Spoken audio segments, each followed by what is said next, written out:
Hi, my name's Nigel from Expert Physical Therapist channel.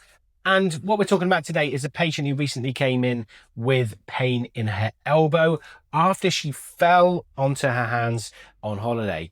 Now, she came in and she reported a lot of pain in her elbow, localized in the lateral side, also into the wrist. There was a little bit of bruising around the wrist. She had fallen onto her hand. When I asked her to do movements, she had very limited pronation and it was very uncomfortable. And when she tried to straighten her elbow out, it was stiff and uncomfortable.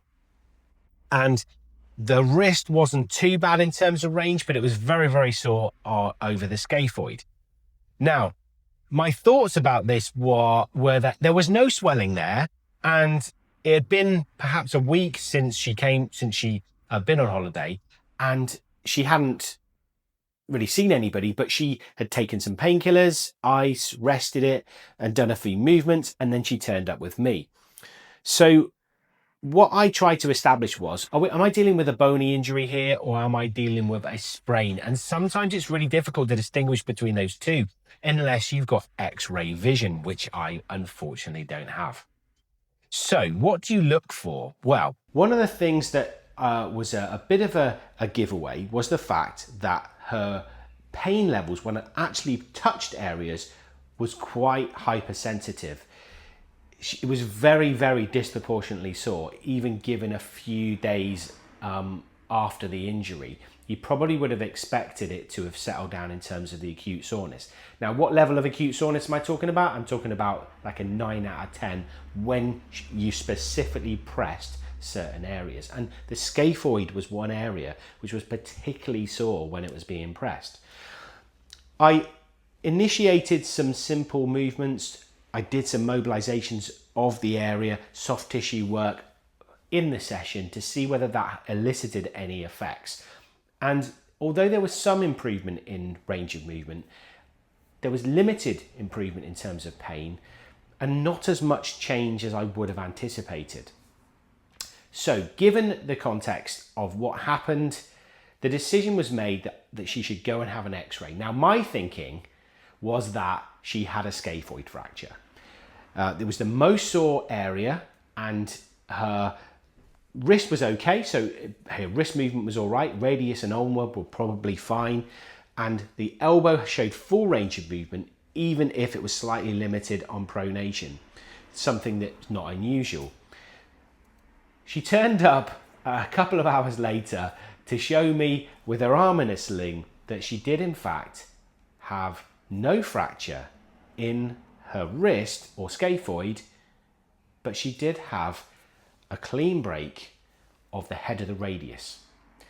So it's slightly surprising to me, given the nature of when I was pressing around the head of the radius, that it was not particularly uncomfortable. However, if you've got to think about the anatomy of this, is the head of the radius is covered in soft tissue, thick ligaments, it stabilizes it, and it was a clean break. So a very stable area meant that the pain was uncomfortable, but not the sort of excruciating pain that she was reporting when I was pressing her wrist. So the pain is a complex thing, isn't it? It radiates to different places. The pain from the elbow was obviously radiating down into the forearm a little bit as well. It wasn't a clear-cut thing to try to diagnose. So if in doubt, when someone has acute pain after a trauma in an area when you press onto it, and it's not really responding at all when you try to do anything with it, then it's worth just getting it x-rayed to make sure that you're not dealing with a bony injury. Having said that, I do believe that you shouldn't refer everybody who's had a trauma, a fall, to x-ray immediately. Because obviously there's factors to consider like radiation, and it really, we don't want to x-ray if we don't need to. Most of the time you will see a change even within a session if you've done some work on the area, or over a few days you'll see a little bit of progression in terms of the pain reducing. If you're not seeing that, then that's when there are indications of going off for an x-ray. But personally, I wouldn't immediately send anybody who's had a trauma off for an x-ray, especially in the absence of any swelling and the absence of any other reasons why she could have had acute discomfort. So I hope that was useful to you, informative. I'll see you on the next one.